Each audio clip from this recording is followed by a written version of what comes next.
সবসময় খালি এসে মনে করেন নাহিদ ভাইয়ের কথা, ইয়ার কথা, মুক্তির কথা, এরপরে আরেকজন জানি আবু সাইদ, ওদের কথা খালি বলে।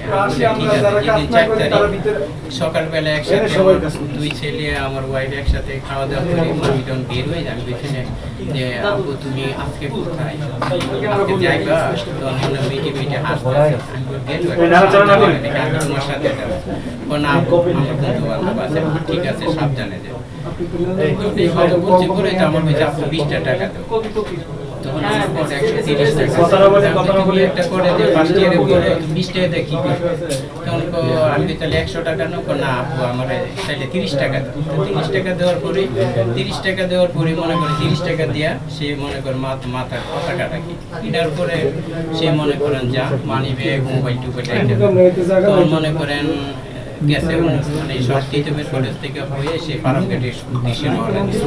ফার্মগেটে যাওয়ার পরে শাহবাগের উদ্দেশ্যে রওনা দিয়েছে। তো শাহবাগের যাওয়ার সময় দেখলে বাংলা হোটেলের আর এই সোনারগাঁ হোটেলের সামনে শাহবাগের লোকজন এইদিকে আসতেছে ছাত্ররা, তখন এটার সাথে সংযুক্ত হয়ে গেছে। তখন এদের বন্ধু বান্ধব ছিল আলাদা হয়ে গেছে। তখন আবার ফার্মগেটের দিকে যায়। ফার্মগেট যাওয়ার পরে তখন আরেক বন্ধু মোবাইলে আমার ওয়াইফের সাথে কথা বলি, তার মার সাথে 3টার সময় জায়গা আছি ফার্মগেটে আছি, কারণ বাজার আছি এনটিভির সামনে কারণ বাজার। তখন বললো যে তুমি কি আয়সা করবে না? আমি আয়সা করবো, শেষ হইলে আমি আয়সা করবো। ঠিক আছে, এই পর্যন্ত সর্বশেষ কথা। তখন 3:30, 4টা, 4:30 বাজে পরে তখন আমি বারবার ফোন দিতেছি, আমি বানানিছিলাম একটা কাজে। তখন আর আমার ছেলে যখন খবর নাই, তখন আমি তাৎক্ষণিক ওইখান থেকে একটা হুন্ডা নিয়ে বিদেশনে মরে যাই। বিদেশনে মরে যাওয়ার পরে দেখি এমন একটা অবস্থা যে হুন্ডার উল্লা করে যে ভাই আপনি তো কি পাগল হয়ে গেছেন যে এই জায়গার মধ্যে নামলে তো আপনি মারা দেবেন। আমি মারা গেলে তো কিছু আমার ছেলেরা আমার বুঝতে বাইর করতে। তখন আমি মনে করেন হেঁটে হেঁটে আবার ইয়ার দিকে সোনারগাঁর সামনে যাই, এইদিকে আমার সেখানে পুলিশের গোড়াগুলো আমি নিজেও ইঞ্জুরি হয়েছি, এখানে মনে করেন হয়েছে আমার আঘাত লাগছে। তারপর আমি এটার মরণটা স্বীকার করে নামছি যে আমার ছেলের জীবিত আমি পাই। তখন মনে করেন সম্পূর্ণ ক্ষুধার পরে পূর্ব পাশে, এরপর আমি বাংলা ইয়ার সোনারগাঁ হোটেলের সামনে থেকে আবার পিছন দিকে আবার টান করি। টান করার পরে এরপরে কাজী নজরুল ইসলাম এভিনিউর এই দিক থেকে আবার পশ্চিম পারে সম্পূর্ণ ঘুরে আবার ফার্মগেটে আসে। ফার্মগেটে আসার পরে দেখি মূল অবস্থা ছাত্রলীগের পোলাপানার পুলিশে এবং প্রোটেকশন দিতেছে। কারণ আমার বলতেছে আমি সামনে যদি আঘাত তাহলে আমি গুলি করবো। তখন আমি আকার ইঙ্গিতে করলাম যে আমার ছেলের আমি খুঁজে পাইতেছি, আপনার একটু সময় দিলে আমি আমার ছেলেটারে দেখতেছি। আমার উদ্দেশ্য আমার বিদেশনে মুখ পর্যন্ত এইদিকে আগাছে কাটাছে কোথাও আছে কিনা সমস্ত কিছু খুঁজে দেখতেছি, কিন্তু কিছু দেখলাম যে ফার্মগেটে আসার পরে পরিস্থিতি তখন ওইখান থেকে মনে করেন 4-5-6 মিনিট পরেই দেখলাম যে পরিস্থিতি ছাত্ররা যখন দাওয়ানি দিয়েছে তখন ছাত্রলীগের গোলাপান আর পুলিশ পশ্চিম পারে গেছে, পূর্ব পারে গেছে। তখন এই রূপটা তখন আমি এই রূপটা তখন হেঁটে যে বিদেশনে মরে আসি, আনাচে কানাচে দেখি যে আমার ছেলের কোনো খবর পাই না। এইভাবে আবার পিছনের দিকে যাওয়ার পর 7:30, 8টা বাজে আমার ওয়াইফের আমি ফোন দিই, আরে আমি কী করতে পারি, আমি যখন বাপ হয়ে গেছি কী করবো। তো দেখো তখন আমি আমার এক বন্ধু বললো যে দেখো সিআইডি টিভিতে বা এসবিতে একটু খবর নিয়ে আসে, সব জায়গাতে খবর নিলাম না। যে তেজগাঁও থানাতে গেলাম, তেজগাঁও থানাতে গিয়ে দিই মনে করো অনেক লোক অ্যারেস্ট হয়েছে, আমার ছেলেটা নিয়ে অ্যারেস্ট হইলেও আলহামদুলিল্লাহ ভালো। কারণ আমি মনে করো খোঁজ খবর দিয়ে আমার ছেলের নামে কোনো নাম নাই, অ্যারেস্ট হচ্ছে অন্য ছেলেরা, অজ্ঞাত নামে কোনো নাই। এরপর গেলাম শিল্পাঞ্চলের থানা, এইখানেও নাই। গেলাম কড়াবাগান থানা, এখানে নাই। গেলাম শাহবাগ থানা, এখানে নাই। গেলাম হাসিরদিন থানা, এখানে নাই। তখন এই ঘুরতে ঘুরতে তখন মনে করেন প্রায় 11টা 11:30 বেজে গেছে। তখন 11:30 পরে আমি আমার ওয়াইফের ফোন দিলাম যে আমি কী করবো রে, এখন কী করবো, আমি তখন বুদ্ধি পাইতেছি না। তখন মনে করেন আবার বাসা ফিরার পরে তখন 12টা 1 বা 2 বাজে এইরকম। তখন আমার বড় ছেলেটা আমার একটা ইয়া দেখা মানব জমিনের দিয়ে কত পত্রিকার একটা ইয়া দেখা, তখন আমি নিশ্চিত হয়েছি যে মারা গেছে। মাথার পতাকাটা আর পোশাক আশাক সব সকালে একসাথে নাস্তা খেয়েছি, মারা গেছে। তখন আমার আর শরীরে আর শরীর চলে, তখন মনে করেন আমার মনে হয়ে গেছে আমার জীবনে এটাই মনে হয় সবচেয়ে আমার জীবনের শেষ। তখন অনেক শক্ত মন নিয়ে আমার ওয়াইফ আমার ছেলে আবার বের হই, তখন সব আত্মীয় স্বজনে বলি যে মর্গে দেখো। তখন মনে করো ঢাকা মেডিকেলে যাই, ঢাকা মেডিকেলে গিয়ে সব মর্গে টর্গে দেখি, তখন মনে করেন রবিবার 4 তারিখে যখন যাই ওইখানে গিয়ে দেখি মনে করেন 17টা লাশ মনে করেন নিয়ে তখন এগুলি পূজা দেখি যে আমার ছেলেরই নিয়ে অনেকে মর্গে পায়।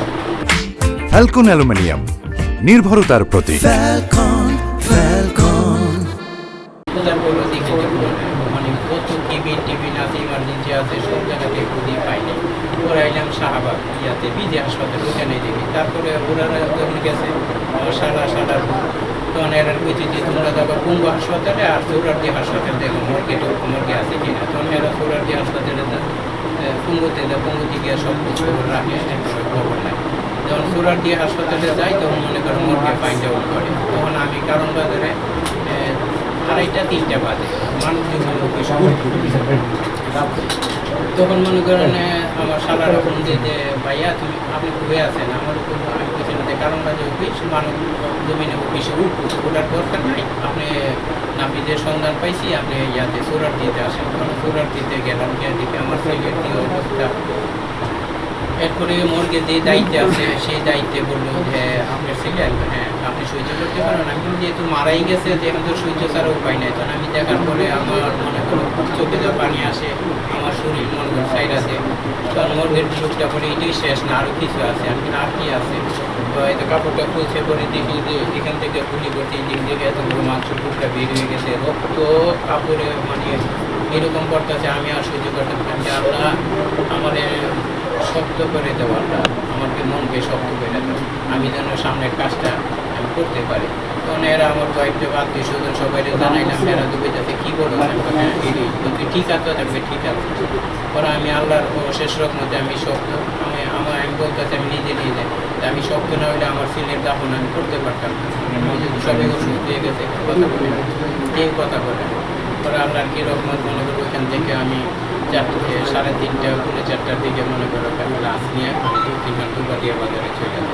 ওইখানে গিয়ে আমার বাইকগুলি আছে আত্মীয় স্বজন সবাই গেছে যাওয়ার পরে এখানে পরের দিন সোমবার 5 তারিখে সোমবার 9টার সময় ওদেরকে করি। তখন গোসল করানোর সময় দেখি যে এত রক্ত পড়তেছে কোনো দিকে দিয়ে কোনো সম্ভব না মনে করে ঠেকাতেও সম্ভব না। তখন মনে করেন কুড়ি দিন দিয়ে এরপরে সাদা কাপড় কেটে যখন মনে করেন গোসল করানোর সময় রক্ত বন্ধ হয় না তখন এইগুলি দিয়ে এরপরে কাপড় করাই কষ্ট লাগে। এরপরে আমি লাভ দিয়ে আমার ছেলে লাভ দিয়ে আমি কাঁধে করে কোমরে নিতে রাতে শুয়াই। এর থেকে একটা পিতার কত কষ্ট কত জ্বালায় কত যন্ত্রণা সেই বুঝে আমি আর বুঝি না। আমি আল্লাহ খালি বলি যে আল্লাহ আমার একটু আমি স্বাভাবিক আমি যাতে মাথার আমার ঠিক থাকে আমি যেন শক্তি মতে কাজ করতে পারি আমার ছেলের জন্য আমি দোয়া করতে পারি। আমার ছেলে তো কোনো ছাত্র 16 বছর বয়স আমি আপনাদের মাধ্যমে জানতে চাই আমার ছেলেকে যাতে বীর হিসেবে প্রতীক দেওয়া হোক স্বীকৃতি দেওয়া হোক এবং পারামিট যে মারা গেছে তার নামে যেন একটা উচ্চ করে একটা নাম গোলাম নাবির নামের চক্র দেওয়া হোক। এটা আমি আপনাদের কাছে দেশবাসীকে মনে করেন আমার ইচ্ছা আমার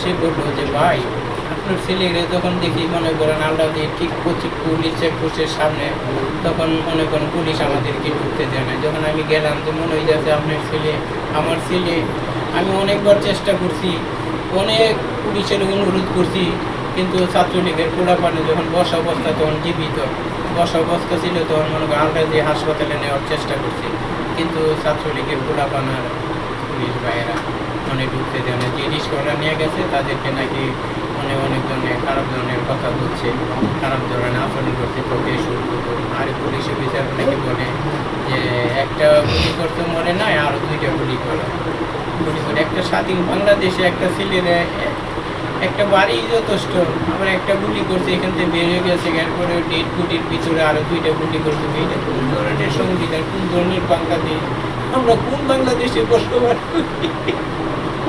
আপনার ছেলেকে যে